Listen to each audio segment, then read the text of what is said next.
Welcome, Gutter Trash, episode 19. Number 19. Oh, man. It's been so long since we've done one of these. Yeah. Almost an hour and a half. Yeah. If you've listened to last week's episode. Yeah. This is actually part 2 of our doubleheader. Seriously. Wow. Oh, it's so awesome, though. Yeah. I'm excited. Hurry up and pick a comic so we can do it right after this. Sweet. I've got one already. We'll just pick something we both read and we'll just do it. I'm gonna pick Batman Year One. Nah, it's been too long. Okay. I was like 12. I'm like 40 now. Right. Shit, I don't know any comics we both read. Yeah. Other than the ones we've already done a review for. And some of it I haven't even read. I just saw a review online and it's like, Umbrella Academy sounds pretty good. Oh, man. So, how are you? Yeah. I'm great. That's good. Alright. Yeah, all of our... We've already wasted all of our small talk. Maybe this was a bad idea. Well, I think it's actually... I mentioned last episode, I don't know if you remember.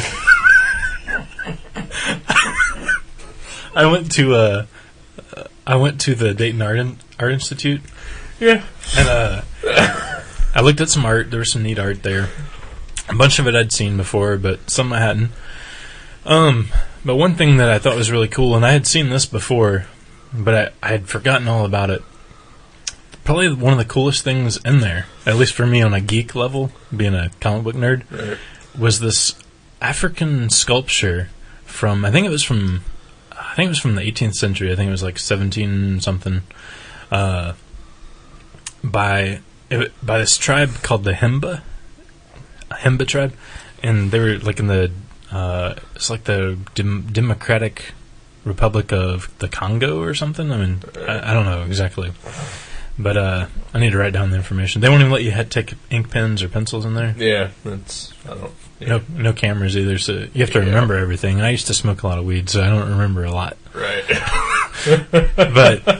but no, there's this really cool sculpture. It was only like, maybe 8 inches tall, but it was this thing from this group of people from the Himba tribe called the Buhabo. Uh-huh. And what they were basically, this is bear with me on this. Right. They were this group of people from this tribe that were healers, diviners, and crime fighters. Okay. All right. Stay with me. I'm with you. Now these 18th century crime fighters would take a personal object that belonged to them and meant something special, and they would put it in a gourd, like a hollowed out gourd, Right. and they would attach it to this little statue, like that they had at the museum, and they would attach the statue to the gourd and seal it up, and eventually they believed that the power of the statue with their personal item started inheriting some sort of super power, and then they became super-powered crime fighters. There was fucking superheroes 200 years before Stan Lee or Siegel and Schuster or any of those people thought of it. Nice. It kind of blew me away when I read about it. And created by the Africans. And just like everything else in the world. Everything else good. Yeah. Come on. Civilization, my friend. And superheroes. Did they wear tights at least? It didn't say anything about capes. I think they may have mentioned a Batmobile-esque kind of cart. Oh, sweet. But yeah. Bat signal or is there vibranium? Come on. Is that from X-Men or Flash? It's from Black Panther. I just lost all kinds of points. Jesus Christ. Come on, dude. Vibranium? It's the metal that's in Wakanda. Wakanda? I've never read an issue of Black Panther. But ever. you like to suck on the Kirby cock. I do like Kirby, and the only... I used to went through this phase where I wanted a page of art by everybody that that I love in comics. Right. And I was like, I gotta have a Jack Kirby page. That's gonna be expensive. And I looked online, and I looked for like weeks, and the only thing I could find that was remotely, and I say remotely in my price range, was a Black Panther page, and it was $3,000.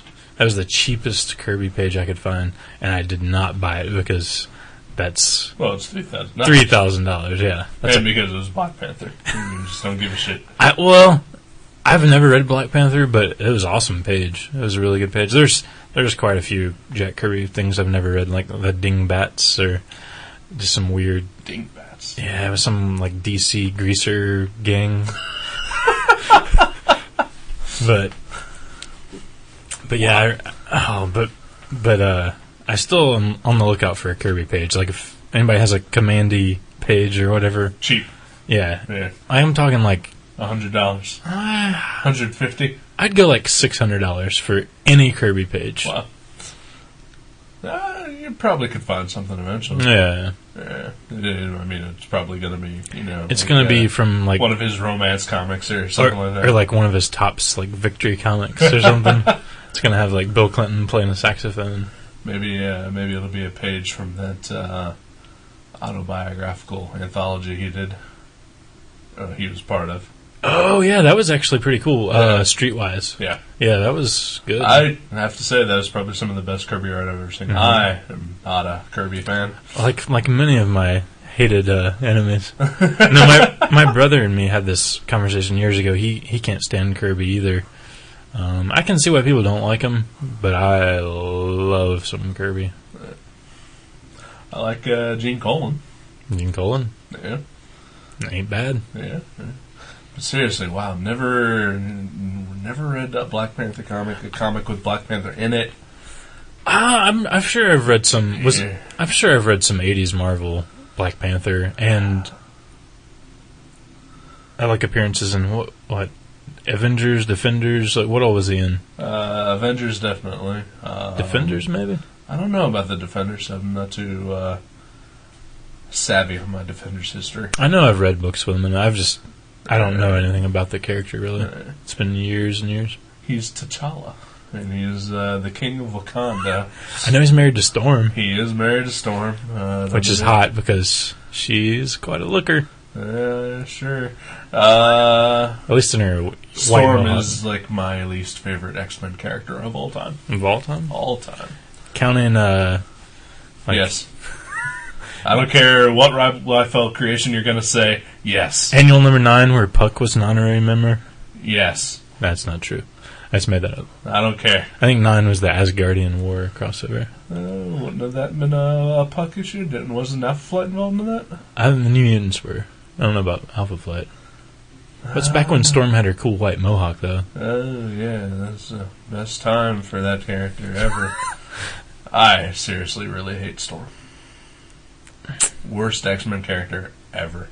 Just ridiculous. Didn't she do something where, something about coming out of a grave or something? Yeah, she's claustrophobic because she was once buried alive. And yeah, that's what it was. She took every opportunity to mention that, and every villain took every opportunity to bury her alive, and even if she was in a room this size, she would get claustrophobic because she was once buried alive as a child. This room's only 8 by 10. And did you know that Psylocke, her psychic blade, was the focused totality of all her telepathic powers? Really? Yes. And Scott Summers, his destructive eye beams could only be held back by his ruby quartz lenses. Wow. Chris Claremont. Who's going to be in Dayton, Ohio in like 2 months. Is he? He's at Gym City Con this year. Seriously? Yeah. Oh my god. How weird is that? That is super weird. You know, the guy lost his shit like 20 years ago, but, you know, it always comes down to the fact that I'm like, you know, super secret mega X-Men fan. Well, I think it boils down to he had that one really cool idea where he's like, I'll turn the X-Men and the superhero team into like a social issue dealing with racism and, you know, homophobia or whatever. I think Stan Lee did that first in the 60s. Well, but he kind of... Not well. Yeah. But, you know. Yeah, I mean, they really did a good job equating, like, well, what would happen if the world was turned on this group of people, like mutants, instead of like a certain race or sex or creed or whatever. And that was a good idea, and then they just kind of beat it in the ground. And I think the problem was basically that you can tell I've had a couple beers. The problem is that Chris Claremont comes from the school of writers that comics are for kids. So he writes his comics for kids, and he sticks with the old school rules of comic storytelling, which is, every issue is somebody's first. So every introductory panel of a character, they have to explain their, basic purpose in life, right? And their powers, like in that panel, and have a narration caption and a thought bubble and a speech balloon, all telling you the same thing, right? Mentioning like what they don't realize is that I actually am right, something. right, that sort of thing. And so the fact that in 2009 he still is pretty much sticking with that style of writing, while everyone else has sort of tried to move comics beyond that. Right. His work comes off as very antiquated and lame. I haven't read Gen X or whatever else he's written in the last 20 years. I tried to read when he returned into the X-Men back in like 2000, and it was just sort of a shock to the system at how bad it was. But I don't think it was bad. I just think it was just so overwritten, right? That there's a dated style, right.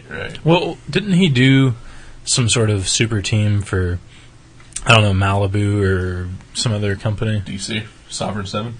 Oh, is that what it was? Yeah. Okay. Yeah, he did do Sovereign 7. Yeah. But yeah, he owned that. Even though it was published by DC and set in the DC universe, he had the rights to that book.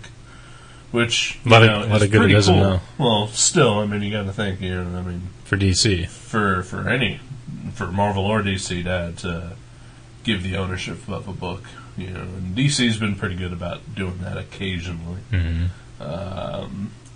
I think there was a Keith Giffen book where I think he owned the rights.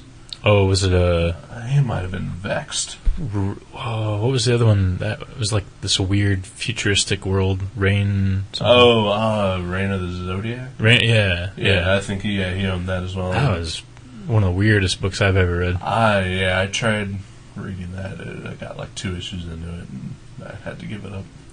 I don't even remember when that book got canceled or anything like that. Yeah. I don't think it made it too far, like 8 or 10 maybe. But you mentioning the Claremont coming to Dayton, it really kind of makes me want to dig up some old X-Men and go and get them to autograph some, just because I have that nostalgia, Yeah. But I know in my heart that the stories aren't easy they don't to hold up anymore. I actually read some of his X-Men like about a year ago that I remembered loving, and not too cool. Yeah. It was almost like the complexity level of one of those Hostess Twinkie ads with like a social issue thrown in. Right. But wow, that's probably the most apt way to describe that. Wow, yeah, you get nail on the head. Oh, right. Yeah. Well, hey, you can go speak to him in person. I think it's April 4th. It's the first weekend in April at the Wright State University in Dayton, gone Ohio. The past couple of years, but I don't know if Chris Claremont's going to be there. That's tempting. That's pretty cool. Frank Brunner's going to be there too. He's there a couple of years ago. Was Last he? time I went. Okay, I hadn't seen him. I probably won't go just because I'm lazy. It's all the way on the other side of. I know. That's like a 10-minute drive. Yeah. Who wants to deal with the 15, hassle? Yeah. Right, parking. Down by Wright State. All those college kids everywhere. And cars and Myers is nearby, so there'd be grocery traffic. Oh, it started in that grocery traffic. And my parents lived near there. I'd have to stop by for dinner. Oh, right, yeah. I'm trying to avoid doing that for a while.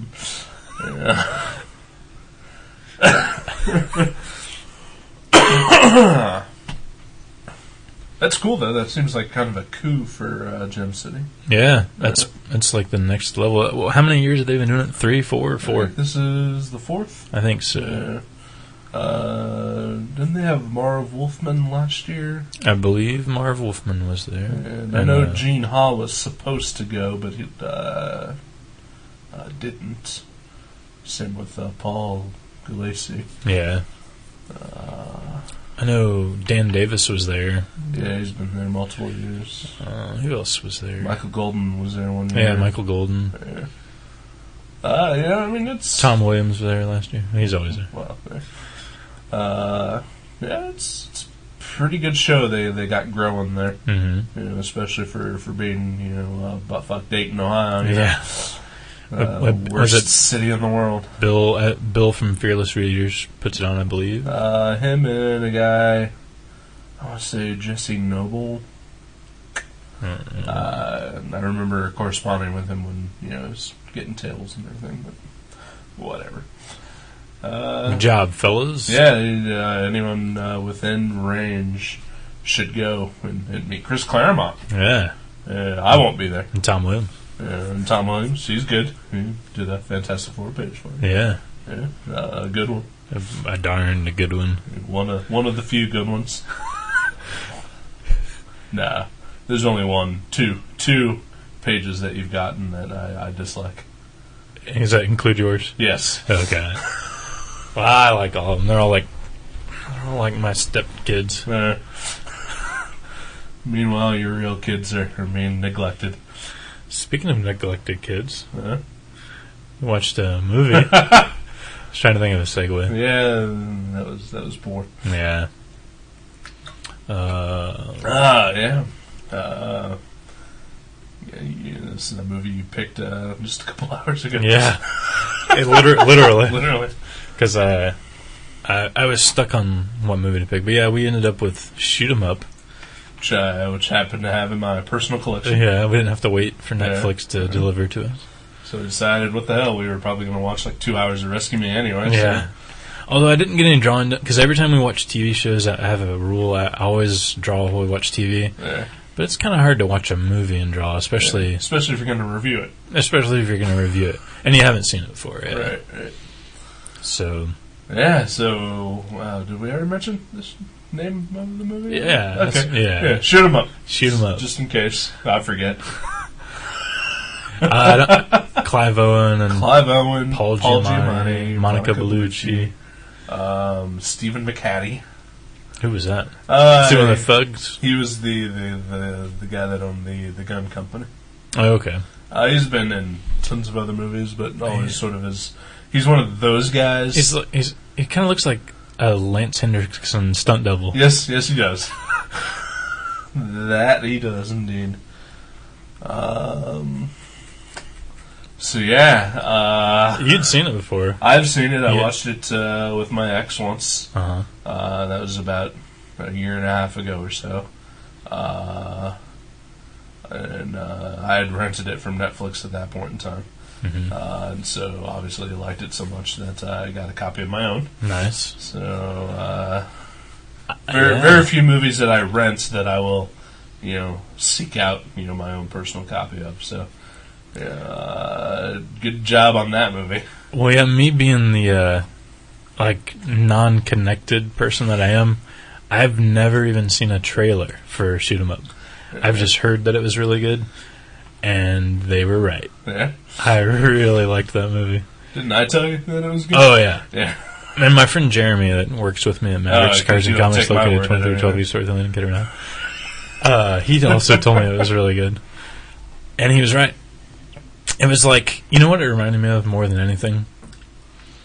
It reminded me of playing with my action toys when I was a little kid. Like playing with my G.I. Joes, my Indiana Jones figures, making them do all kinds of crazy stuff that defied all logic. Laws. Yeah, laws of reality. But in such a way that it was so much fun. Yeah. It's an action movie in almost every sense of the word. Within a minute of the movie starting, there's gunplay already. It does not waste your fucking time at all. And when it does slow down, it does it for maybe a minute or two, and then picks right back the fuck up. Right. Oh, yeah. It's like just tons of action, over-the-top action scenes woven together. And it's awesome. Well, the coolest part, you mentioned that less than a minute into it, there's gunplay, but even before that, there's comedy. Like it's like letting you know, like, okay, this is going to be funny, and then they just like release the action. It's like the geyser of action craziness. Yeah. I had seen the trailer for the movie because I'm a nerd and I am connected occasionally. So I saw the trailer on Apple, before the movie came out. And as soon as I saw it, I kind of knew that it was going to be one of those movies that wasn't going to be too serious, and it really did look like just a fun action movie, and so I wanted to see it. And going into it and knowing that, I was still surprised by how funny the movie was. Oh, yeah. When you see it. And just how ridiculously over the top it is. And how that could have failed in so many ways. Oh, it could have turned into a Saturday Night Live spoof kind of. Yeah. But somehow they just always managed to keep it above just the trash level, Well, you could tell they obviously... we keep saying they. I forget who directed that. I have no idea. I can look it up. It was like Mike something. Mike Smith. But you could tell, obviously, Mike Smith has watched... he's watched a ton of action movies because... there's some really well put together action scenes. Yeah. But it's so over the top and such a... It's like a spoof and an homage at the same time. Yeah. It's sort of like like Guar. They obviously love metal, right? But they obviously are good at it too. They're good at it. Yeah. But they see the joke of the personas that a lot of those metal bands take, and they just take it so over the top that it becomes an homage and a joke at the same time. Michael Davis is the director of Michael Davis.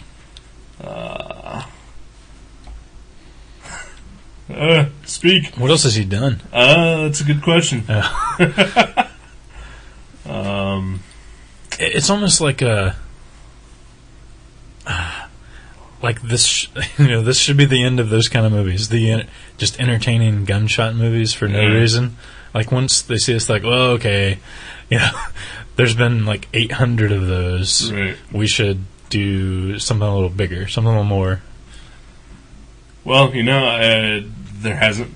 Well, the movie did pretty much fail, I believe. Did it really? Yeah, it bombed, and it's, I think, going to forever be relegated to cult status. But I think, had it been successful, we probably would be seeing more movies like it. Yeah. But, since it came out, I don't think there is, I think, a distinct lack of action movies out in the theaters. Except for, car chase movies.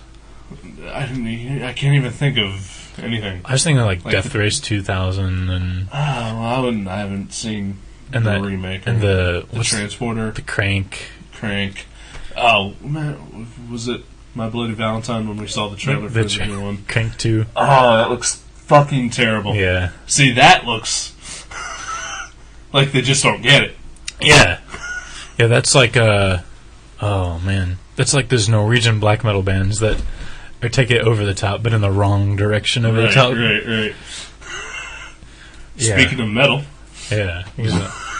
The movie has a pretty kick-ass soundtrack. Oh my gosh. I Guilty Pleasure, Kickstart My Heart by Motley Crue. Oh man, that's such a good song.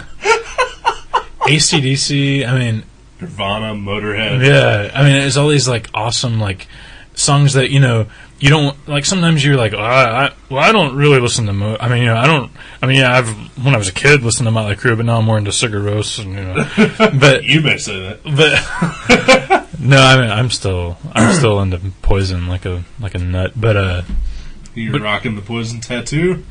Yeah. But those are all songs that, like, if you heard them first thing in the morning, your day would be a little bit better, Yeah. You'd wake up a little bit easier. You might even, like, be in a better mood. Those are kick-ass songs, even though they're AC/DC and Motley Crue or whatever. They really do, they rock. Alright, so Michael Davis has not done a ton of things. Before Shoot 'Em Up, he did a movie called Monster Man. Never heard of it. Girl Fever, a.k.a. 100 Women. Never heard of it. Never heard of it. 100 Girls. Never heard of it. 8 Days a Week. Never heard of it. And Beanstalk. And as a writer, he wrote Double Dragon, the screenplay. Oh, man. Maybe that was what did it. He wrote this and he was like, that was the worst piece of shit. It's like over-the-top gumball action. Yeah, but, oh, wow. What a good job Clive Owen did.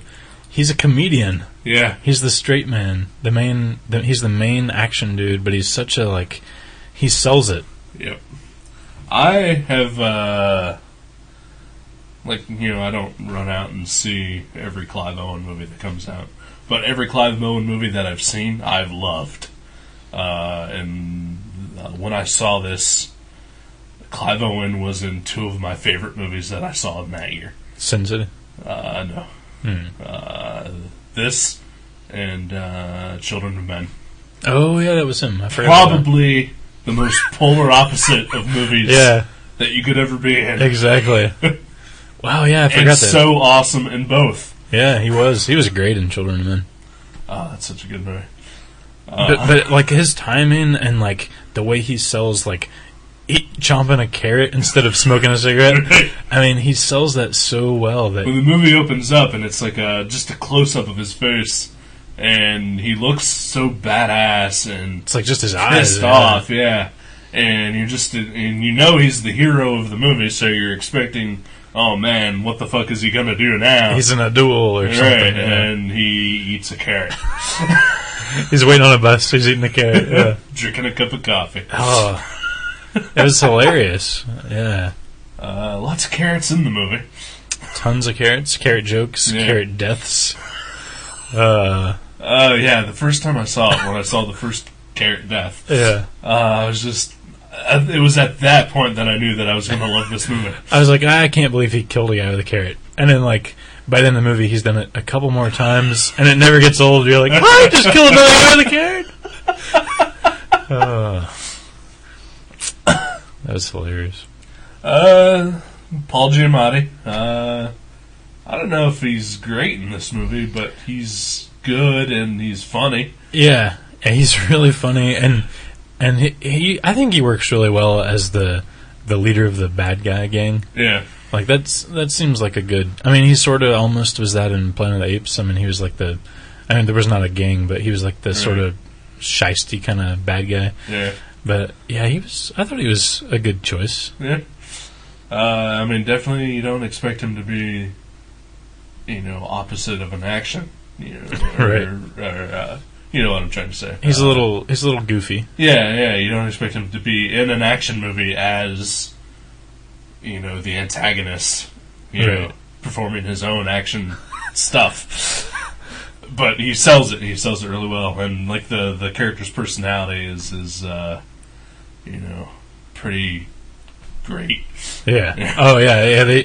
He's such a fleshed out character. You get to know about his wife and kids and his creepy sexual interests, and he was a pretty good character actually. Yeah. And they changed it up a little bit because he was sort of the guy that busted in ahead of his gang, instead of usually 9 times out of 10 in those movies they stay behind, work from the shadows, but he was always leading the forefront. Yeah, he was kicking in the doors and shooting guns, and it's Paul Giamatti. The goofy guy, the Sideways, and American Splendor, you don't think of him as, like you said, you don't think of him action. Right. Action doesn't pop in your head when you think of. But yeah, I thought he was cool. Monica Bellucci, always awesome to watch. She's great. Yeah. Not the greatest actress on the face of the earth. I can't think of another movie I've seen with her in it. Brothers Grimm. Okay. She was the old witch. Oh, was she? Yeah, okay, well, the villain of that movie. Didn't recognize her. Yeah. And Matrix, whatever the second one was. Really? Yeah.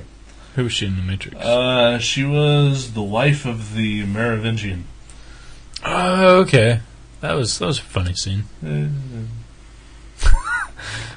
I really disliked the Matrix sequels. Yeah, I agree.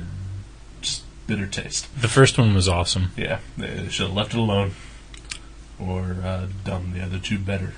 This is a good take on what the Matrix started, because it had so much over the top action, right? And Shoot 'em Up does too, but it just makes it so much more enjoyable. Yeah. Yeah, because you're right. I think the Matrix started that sort of trend of hyper action. Yeah, pushing it to the limit, and people took it in the wrong directions, and they started making everything so. There's bullet time in every movie that came out that year. Right, and people can jump up in the air and hold their hang time for like 5 minutes, so the camera can pan around in a half circle. Right. Around they all miss the fact that in the Matrix they were in the Matrix. Yeah. It kind of works for a reason. Right. They'd be like if they shot every movie like Memento. Right. Yeah. Like this doesn't make any sense. Yeah. Why is Bride Wars shot like Memento? And why am I watching Bride Wars anyway? No matter how it's shot. Then there's fuck. I had a point with this. Oh, the hyper action. Oh yeah, the other thing that everyone always, they took the Matrix and they made it, and so that every action scene is like a super close up, and it goes really fast, and you can't see anything that's fucking going on. Yeah, and that's not a good way to do an action movie. In the Matrix, though? Well, not so much in the Matrix, but it seems like after the Matrix, that's when that really started becoming like that shaky trend. There's like a shaky close-up action. Yeah, I mean, maybe that was just a Michael Bay thing. I don't know, but I mean, it just really seems like when the Matrix became popular, that's when that sort of started. After that, whether the Matrix had that or not, I don't really remember. But it just seems like that was one of those trends. And that's like it seems like that's a pretty much an American thing too. Because if you watch Japanese movies, they like to show you like uncut scenes of like people fighting or jumping or whatever. Like not just kung fu movies, but any kind of action. And in America, they're like, well, it'd be easier if we just show their arm and then cut to blackness and then. That's. Last week I watched Kung Fu Hustle, which there's a lot of fight scenes in that, and I mean you can see everything perfectly clear. I mean it's all CGI and stuff, but I mean it's fast paced, it's quick, but perfectly clear. Everything that happens. Right. And then what was it? The new Transformers trailer debuted during the Super Bowl. Yeah. I watched that. I could not tell you a goddamn thing that happened in it. Were there were action scenes and there were cars and robots, but they were all a goddamn fucking blur.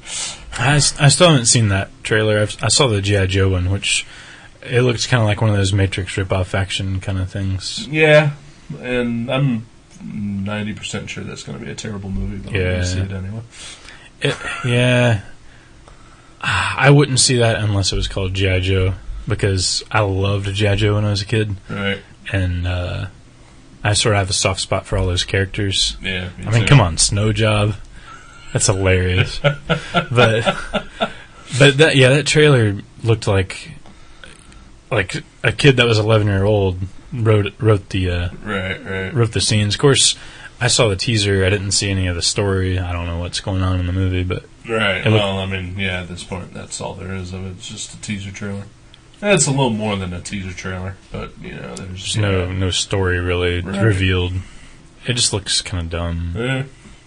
Like I said, I'm expecting it to be a terrible movie, but, I'll be a sucker and pay my $11 for it. Really? Huh? Yeah. Well, $8 with student discount. All right. Haven't been to school in 4 years. Hey, if they only taught you one thing, it was that you can save on movies. Yeah, it's true. It's worth it. Man. I loved how too at this movie, shoot 'em up.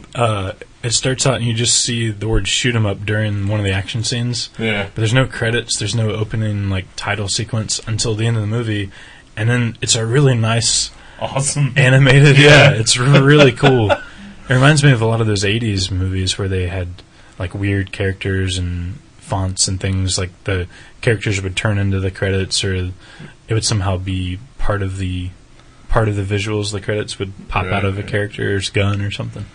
It was an awesome credit scene at the very end of the movie. Yeah, you don't see the name of I don't think the director or the actors at the beginning. No, Yeah, you it's just at see the end. the title of the movie. Yeah. One thing I wanted to mention: one of the producers of this movie is a guy by the name of Jeff Katz, who co-wrote Booster Gold with Jeff Johns. Really? Yeah. Really? Yeah. Huh. And also wrote the Freddy vs. Jason vs. Ash comic. Wow. We just can't get away from the comics. Yeah. Because we're comic nerds. Mm-hmm. And, this is probably the closest thing to a comic book movie without actually being based on any kind of a comic. Yeah, I could see that. Yeah. It was concise. Yeah. It wasn't like a 2-hour epic. It was pretty much hour and a half. Yeah. And, the one thing that I liked was, I like so much about this movie, but one thing I did like was they kind of almost try to give you an explanation of, who the main guy is, who Clive Owen characters is, but, you're never given it for sure, you're never shown it. Right. They don't have to explain everything, it just is. And you just accept it and go. Yeah. Yeah. This movie is what the new Punisher should have been. Yes. Because it was enjoyable in parts where you're like, wow, that was so over the top, it was hilarious. And then it would just suck for 40 more minutes. Yeah. But this movie was everything that was good in that new Punisher movie, and then expanded upon. Yeah. Yeah. And none of the bad parts. Right. Yep. Yeah, you're right. Garth Ennis, should be watching Shoot 'Em Up, and he's like, no, this people. Yeah, this is what I'm talking about. Yeah, this is what I've been trying to do. Yeah. He's like, maybe lose the carrot thing, but other than that was it. Yeah, replace carrot with landmine. Yeah, and you have the Punisher. Yeah. Pretty much. I do love carrots too. I know you do. I'm a fan of the carrot. I don't like it as much as you do. But, I enjoy, the flesh of dead animals. Yeah. You don't see carrots in movies very often. No, you don't. And you see apples. Maybe a lot of people eating apples. Maybe bananas. A sandwich. Of some sort. Right. Yogurt. I've seen yogurt in movies. Oh, I'm just thinking of fruit in general. Just fruit in general? Fruit in okay. Well, then, apples. Or vegetables. I guess carrots are vegetables. I don't know. Still, apples and bananas. And if it's set in a Caribbean island, a coconut. Oh, yeah. Like a Castaway. Yeah. Or 51st Dates. You've mentioned that, I think, 8 episodes in a row. Or maybe just every time I've seen you the past 8 times you've mentioned that movie. It's a good movie. It's a good film. Yeah, I'll never see it. It's not a musical. Yeah, well, still, it's an Adam Sandler movie. That's almost as bad. No. Unless it's Punch Drunk Love, then I really don't want to see him in a movie. Wedding Singer? That was good. I won't see it. Billy Idol was in it. Yeah, I'm not gonna say it. And it has singing in it. Well, not. I mean, No, it has singing in it. it's not like Sound of Music or anything. Still, there's singing in it. I don't like singing in movies. I don't like singing in real life. How about in Reservoir Dogs when he's singing "Stuck in the Middle" when He's not singing. Is he not? Okay. He's dancing to it. It's like singing with your body. But I will admit that's an uncomfortable part of the movie for me to watch. Yeah. Not because of these Not chopping the guy's ear. No, because of the dancing. All right, I'm with you. I mean, I'm getting what you're laying down. Right.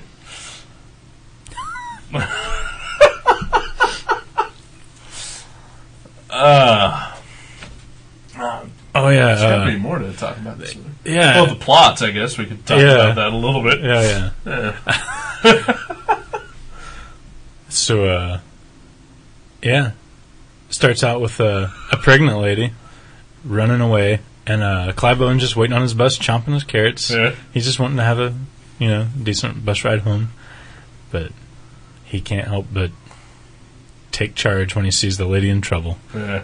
And a hilarious scene, the bad guy comes swinging across the street and hits another car that's parked, and he can't get out. So he gets out to the passenger side, and there's like a ton of fucking trash that just falls out of the car. Like fast food wrappers, and everything just falls out of the car when he opens the door. Sadly, reminds me of my car, but, I keep everything in the back seat. Yeah. That was a great car crash, too. Yeah. That was such a good opener to the movie.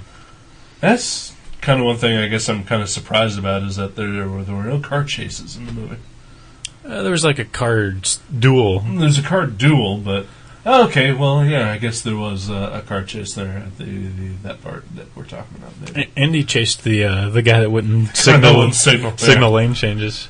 Yeah, that's one of Clive Owen character's biggest pet peeves. Pet peeves, but his biggest character-defining thing in the movie is that he hates everything. Oh, yeah. And will gladly tell you about it. He hates when people don't signal lane changes or they sip on their coffee out loudly and go, ah. That is kind of annoying. Yeah. So anyway, so he sees this woman in trouble, goes to help her out, and kind of gets caught up in a mess. Caught up in the middle of everyone trying to kill her, and she winds up giving birth. Oh shit! Just vomit a little bit. A little bit. Wow.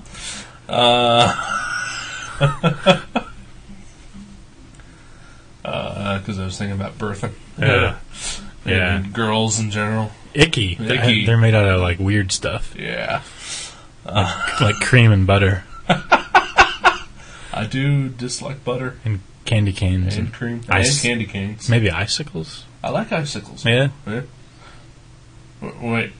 Are we talking like icicles that form like on the roof? Yeah. Oh, okay. I thought for a minute there I was saying like some popsicles. Candy. Oh, yeah. Ooh, those are good. I like popsicles. I like the grape ones. I don't particularly like icicles because those could fall and kill you. I made a popsicle out of this was just recently, apple cider. I poured into, the plastic trays that action figures come in inside the package. My roommate had a wrestler action figure or something. Or I'm Robin. Shocked. Yeah. And so we had the little plastic tray that the figure, keeps him like pressed up against the bubble in the package.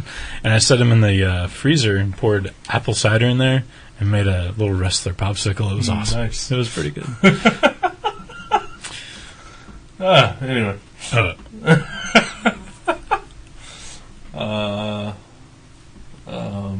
So he gets caught up in the mess. Yeah. And he goes to save the woman and the baby, but while trying to flee, she just gets shot in the head. The woman. Yeah. Loses the woman. Loses the woman, takes the baby. And Paul Giamatti, fuck. That guy that was in American Splendor. Judah Friedlander.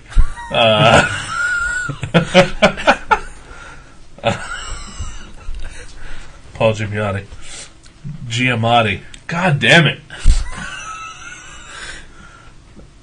Just call him PG. PG. PG shows up, Yeah. and he tries to, get the baby back. Yeah. We don't know why. Nope. But why does this guy want a baby? Yeah. So then action. Pretty much.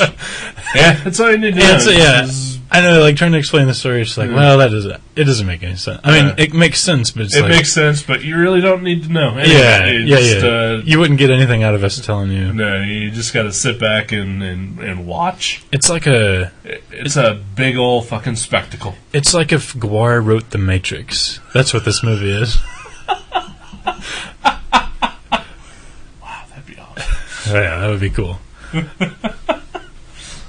But yeah, I mean, I know the first time I watched it, it was one of those things where, like, I just hadn't seen a good action movie in like a long time. Uh-huh. And I watched this movie, and I couldn't believe just how much I needed to see it. Oh yeah, Like it really filled the void. Yeah, like I didn't even know I had the void. Yeah, and you're like I haven't seen a good parachuting gunfight since Point Break. Yeah. But yeah, it really did. I hate Point Break, by the way. It's a good movie. It's boring as shit. Well, it's no shoot 'em up, but it's It's true. But it really got me jonesing for more action movies. But like I still haven't seen any good ones other than that. Right. I think Smoking Aces came pretty close. I haven't seen that one.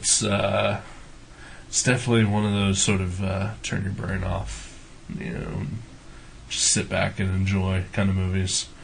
Not that great because the ending of it pretty much ruins the entire previous hour and 20 minutes you watched. But Iron Man was a good action movie. Iron Man was good, yeah. I did really enjoy that.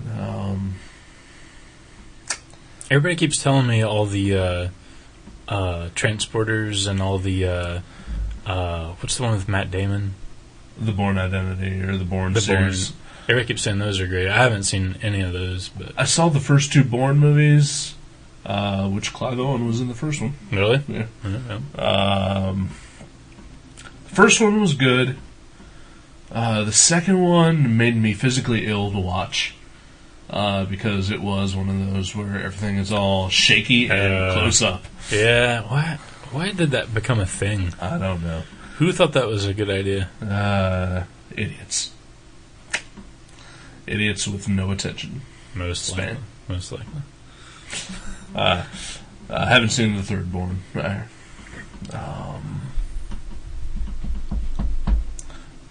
saw the second Transporter, but I didn't see the other two. And it was enjoyable in a bad kind of way. Mm-hmm. Not as hopped up as I would have. Not as good as Shoot 'em Up. Yeah. That's what it comes down to. It was almost like a cartoon. Yeah. Like you couldn't take it too seriously. Like sometimes you're watching an action movie and you're like, wow, this is really cool, and then after a while it's just like kind of mundane because of all the boring like gunshots. I mean, it just gets boring, even though it's action packed. It's just, I don't know, it's just kind of lame or whatever. But I think like Die Hard sort of set the standard for action movies back in the 80s. Yeah, that was a good movie. Yeah, it was a great movie, and Cobra. I never saw Cobra. It was pretty bad. That's what I hear. Although there is this great line where Stallone kills a guy in the grocery at the beginning, the very beginning, the first scene of the movie, kills a guy, and he goes, "Clean up on aisle 4." It's pretty hilarious. That's something I noticed this time around watching this movie, was that the one-liners after he would just kill a bunch of people. It's like, you better eat your vegetables. Yeah. And I don't know, I just Like, I usually hate that shit, but here, it worked for some reason. Perfect, yeah. It's such a good movie. Yeah. Wow, thanks for picking it. Yeah, I'm legitimately surprised. I mean, I heard it was good, and like they're like, yeah, it's kind of an homage to some different action kind of elements, and you'll see you'll see what they're trying to tip their hat to, but yeah, I didn't realize it was going to be so much fun. Yeah, it was a really fun movie. Yeah, it's a good late night movie too. It kept me awake. It was like I was excited that we were going to watch it, and even after we just recorded a show. But I was also kind of worried that maybe I was going to get tired at some point. But man, it hyped me up. So I was wondering if it kept your neighbors awake too. Oh, fuck my neighbors! Who cares? With all those gunshots. I don't think they're here anyway. But even if it did, screw those people. What if they came down one day and they just had like a basket of fruit, and they were like, "Hey, we're sorry. We realize we tromp around on the floor like we're some sort of herd of zebras. Can we just make amends and hang out and fuck them. Watch Chips." Not gonna happen. I am that unforgiving. I'll take the basket of fruit, but I will not invite them in my house, and I will not make amends with them. I will eat their fruit and not thank them for it. No. And then throw the empty basket at the ceiling whenever they make noise. What if they were just having a bad day? Every day. Every day for the past 6 months? I don't know. I'm trying to find a scenario where you'd hang out with your neighbors. I would never hang out with my neighbors. Not these neighbors, anyway. Not the loud, obnoxious types. Yeah, no. Not the ones who wake me up at 7 o'clock in the morning on Sundays. Yeah, that is kind of annoying. Especially when I've just gone to bed at like 5. Yeah. Yeah. That would be annoying. Yeah, yes it is. It is. It's very annoying. So you have 18 roommates or something like that, and I can never live with another person in my house. Just because, I couldn't stand the noise and the other people. The idiosyncratic behaviors. Yeah. And the little vendettas and it's kind of fun. It's like I live in this little reality show because there's stuff that happens there that annoys me every once in a while, but usually it's just like I just sit in the basement and draw, and then like I swear every single one of them will come to me and be like, can you believe what the other two are doing? Oh my god. And that happens all the time, and it's sort of fun to like just see their not that I'm saying I'm completely above it. Every once in a while I'm like, man, that fucking guy, what's his problem? But it's just kind of funny that I feel like the camera on a reality show where they come and like just tell you everything that they hate about their flatmates or whatnot. Yeah, you definitely are sort of the den mother of that house. I'm only at your house like once, maybe twice a week at most. Right. And like every time, one of them is always coming up to you like away from the others, and just bitching about something or complaining. That's kind of fun. Or wondering, should we have a house meeting? Oh, I missed the house meeting. We used to do that. It's been months. We used to do it every month, and we'd air the grievances. Yeah. Now I think they just don't care anymore. They're just like, we're going to move out in 3 months. Right. Just let it go to hell. There's like food on the countertops and nobody cares anymore. There's no toilet paper. People hiding toilet paper in their rooms. It's gotten that bad. There's like toilet paper under people's beds and none in the bathroom. So if you come over and you need to poo, let me know before. Right. Because my bathroom, there's a bathroom in the basement where I live. Right. It's always stocked. Right. I keep it stocked. Right. But the one upstairs, you might want to. Right. I usually don't use that one, and I'm usually downstairs anyway. So there's like a TP war going on in that's ridiculous. Top level of the house. They're 5, right? They're 5 years old. They're kids. I'm living with puerile.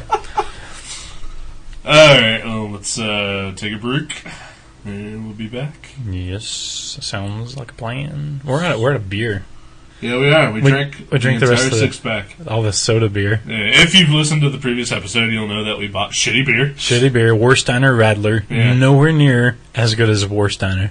And as bad as it was, we drank the entire thing in 3-4 hours. Yeah, and it wasn't that great. No. And But it was beer. I feel like I drink like 4 glasses of chocolate milk. That's about how drunk I am.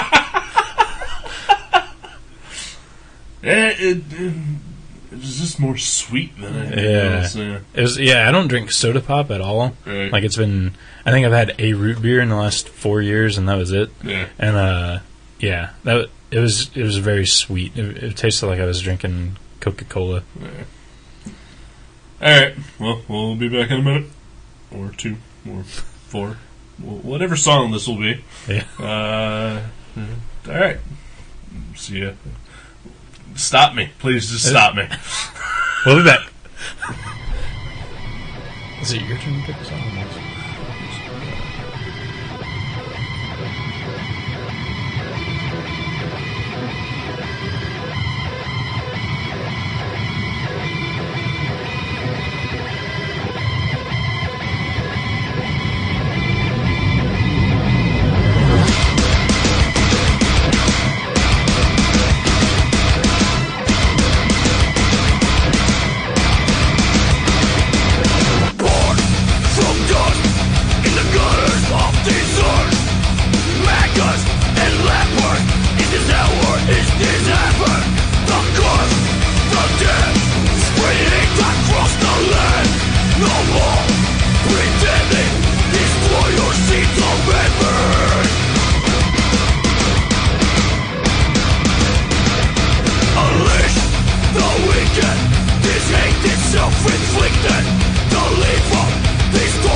Booyah.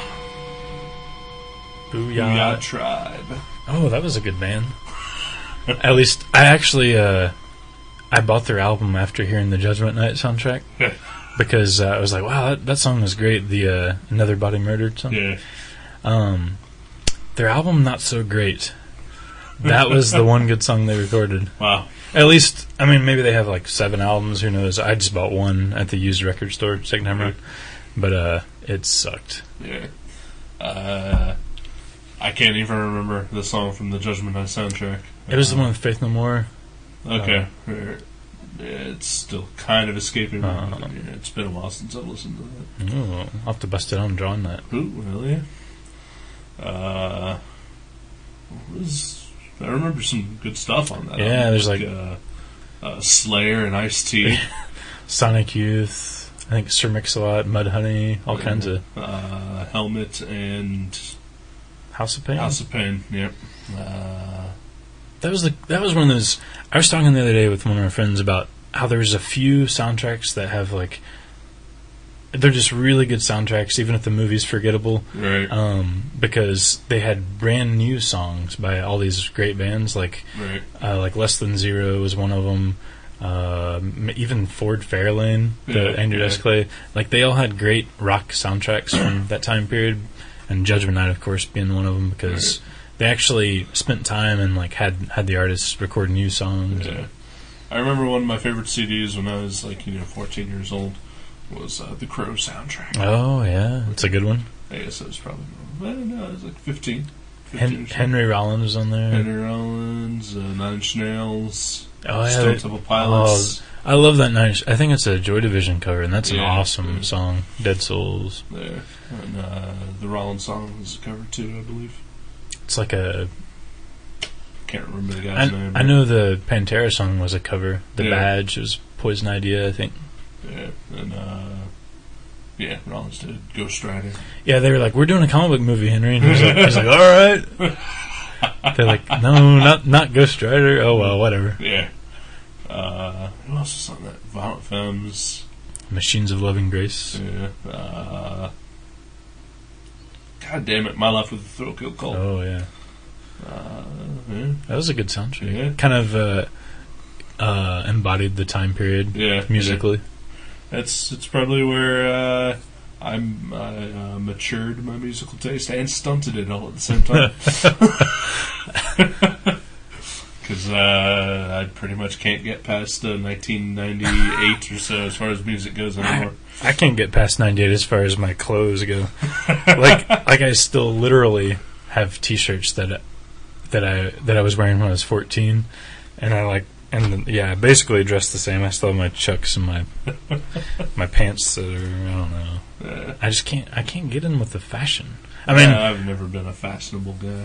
I mean, I guess I wear like better underwear because obviously you've bought new underwear. I've bought new underwear. I've updated with the times, but my socks are Argyles now instead of like the white ones with the gray the gray heel.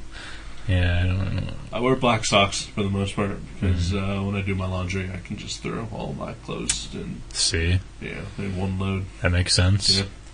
Don't have to deal with the whites. And pretty much all my clothes, my habit is pretty much, is this acceptable for work? Yeah. Luckily, my pajamas are acceptable for my work attire. In fact, I think my roommate has worn his pajamas to work before, I believe. Matt? Yeah, I'm pretty sure. I think he's worn his superhero pants. Maybe not. Wow. Those pajama pants? Yeah, I've seen them. Yeah. They're hilarious. It's like 1,000 little squares with Wonder Woman and Aquaman's faces all over it. Superman. So yeah, what are we reading, buddy? Oh yeah, it's I get to pick a comic. Picking a comic I've read before. I don't know if you've read it or not. Okay. Should I pretend as if I haven't? Maybe, I don't know. Okay, I'll do it. I do know that it's been at least 7 years since I read this. Okay, so it'll be sort of fresh. Yeah, I think so. And I'm gonna just go ahead and explain. When I got this book originally, I got it at Space. Back in like 2000, 2001. Okay. You and I were there, and I think it was one of the ones where we just went to the show. Like we didn't have a table or anything. One of our unproductive years. Yeah, well, they're all unproductive for me, but yeah, I met these guys, and they seemed really nice, and I bought their first issue, and they had some buttons, which I thought were cool, and for the longest time I wore one of the buttons on my coat. I know what you're talking about. Yeah. It's Teenagers from Mars by Rick Spears and Rob G. Nice. I have read that, but Okay. it's been a long time. Yeah. I'll have forgotten most of it, I'm sure. Do you own it? Or? I have the single issues, Okay. I believe. Do you know where they are? I think they're actually at my mom's house. A lot of my old comics are at my mom's house. I'll try to dig them out. All right, because I found mine recently, so... That's cool. Yeah, looking forward to reading that again. Kind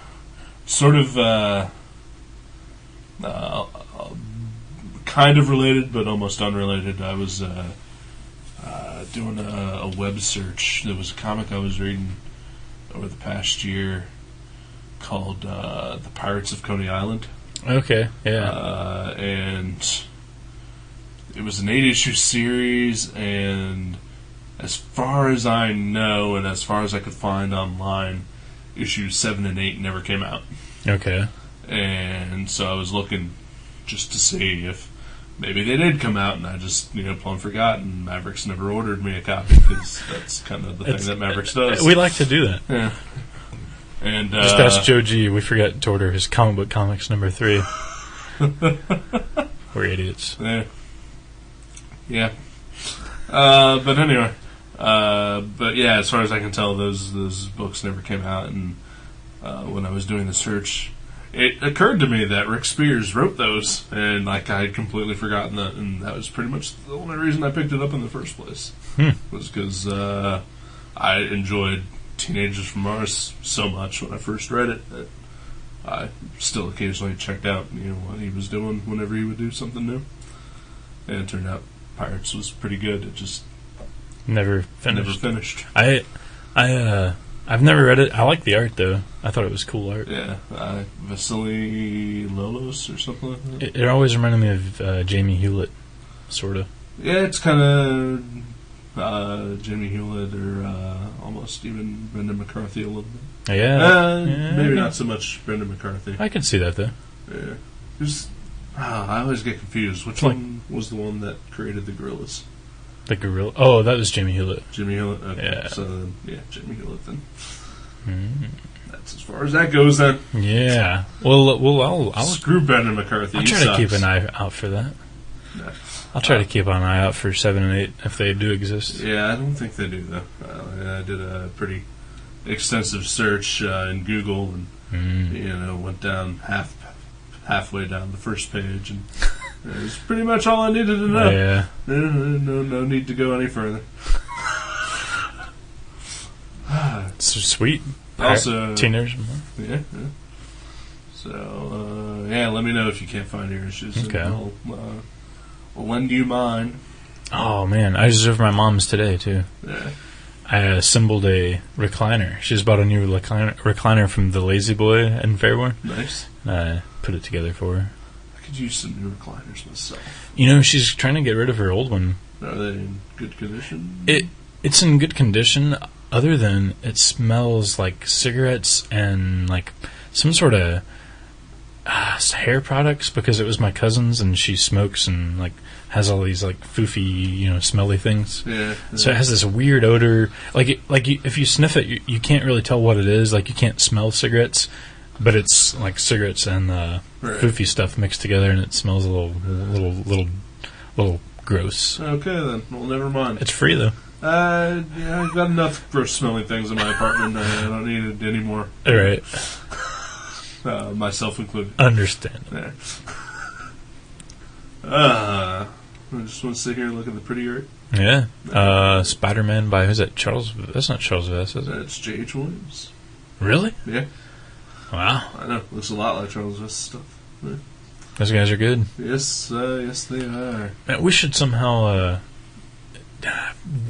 just hook it up where your screensaver plays when people download the show, so they can see all this awesome art montage that we see in the background. Yeah. Like every time there's like, because there's like 900 awesome drawings by anywhere from Art Adams to Brian Bolin, and then all of a sudden there's like some beautiful naked lady, Yeah. and then I'll go back to 900 awesome drawings, and then like every time you hear us both go,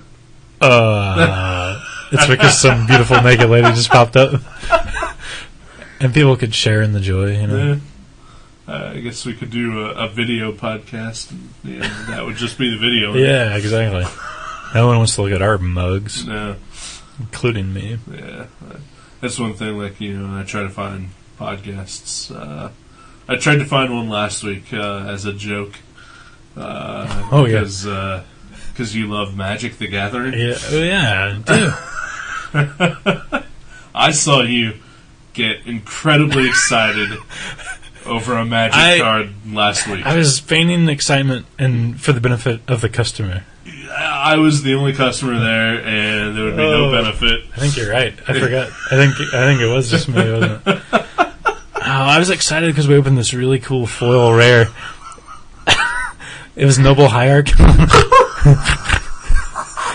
He's awesome. Tap to add 1 green, white, or blue to your mana pool.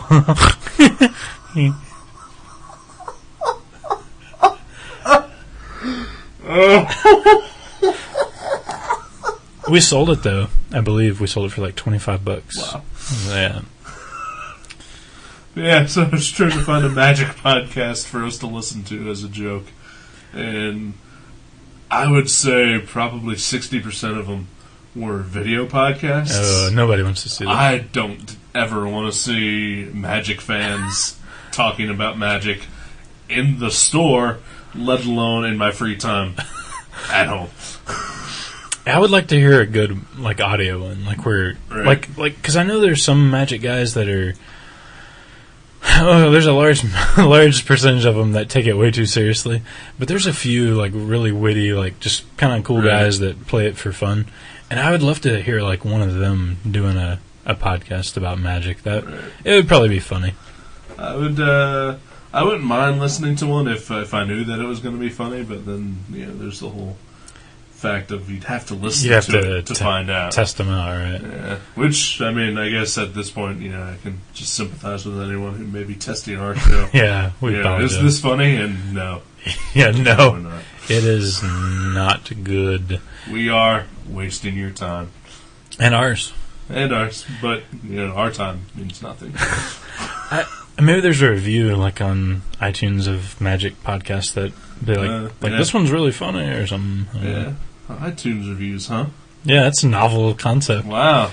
Someone. How does a fella get one of those things? I don't know, but I think that if you get our show off of iTunes, you can go to the iTunes store where our show is located. Really? And give us a review. That would be so helpful. It would be helpful to help what a concept. Promote the show a little, since we only have the one listener as it is. So maybe you're saying wait a minute. You're saying maybe I think we could almost have two. I think you're saying Pat should do an iTunes review. Pat should give us an iTunes review. Oh, yeah, that's a good idea. Yeah. Maybe I'll mention that to him sometime. Oh, you should. Yeah.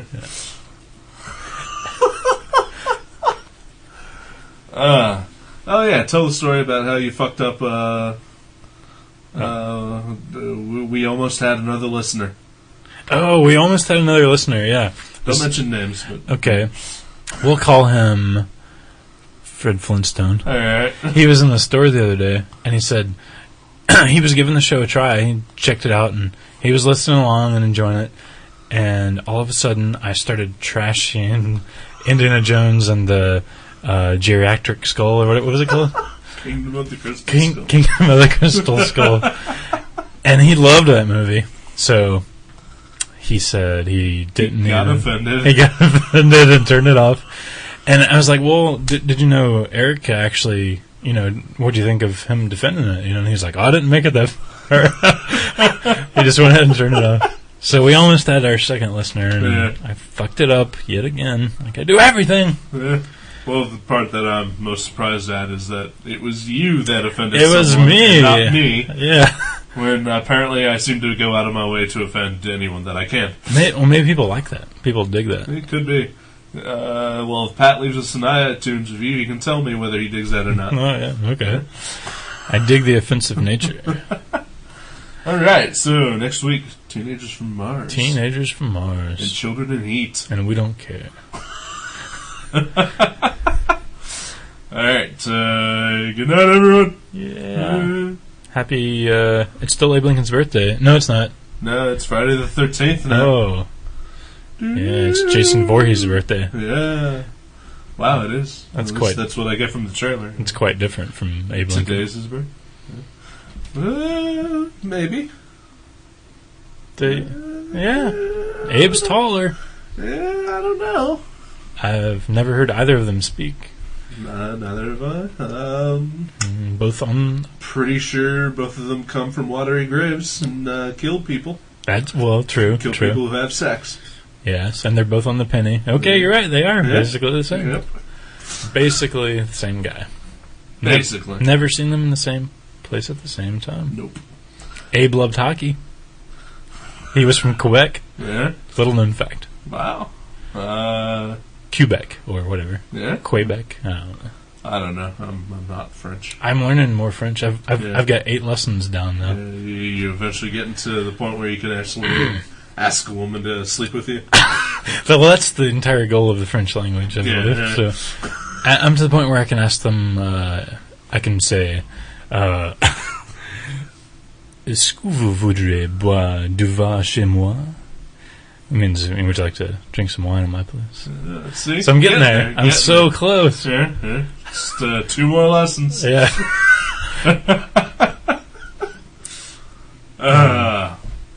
Wow. I should. I went to. It was my mom's birthday yesterday, and well, not yesterday, but the day before. Because technically today is now Tomorrow. Day. Yeah. Well, it's Anyway. like a Grant Morrison script. Yeah. Anyway, we went to this Mexican restaurant. My mom is Puerto Rican, and she walked in, and the first brown person she saw, she just started speaking Spanish to, and she pretty much spoke Spanish the entire time we were there. And it was, and she mentioned something about me to the waiter, and I had to say, I understand you a little bit. Oh, did you say it? Yeah, How do you say it? I said I understand you a little bit. Oh. I thought you meant in another language. No. Oh, okay. Also, they were the tiniest Mexicans I've ever seen in my life. Really? They had, I don't think the tallest one could have maxed out at like 4'9". They're just incredibly tiny, and they would still come out and bring your food. They'd have like the oven mitt that goes up to your shoulder, carrying 7 plates of fajitas and refried greens.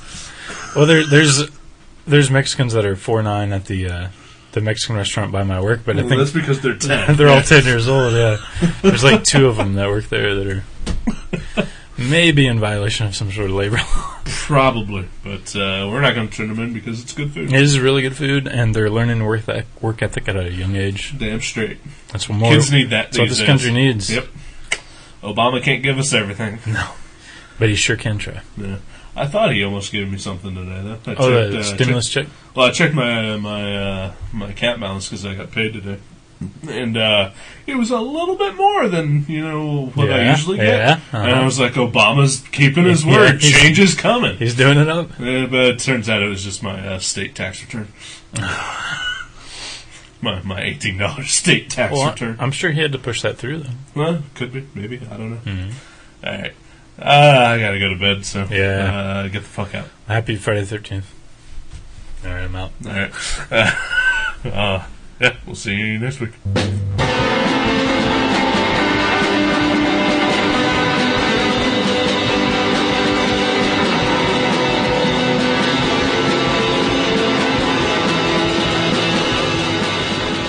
Gutter Trash can be downloaded at www.guttertrash.net, iTunes, Podcast Alley, and FeedBurner.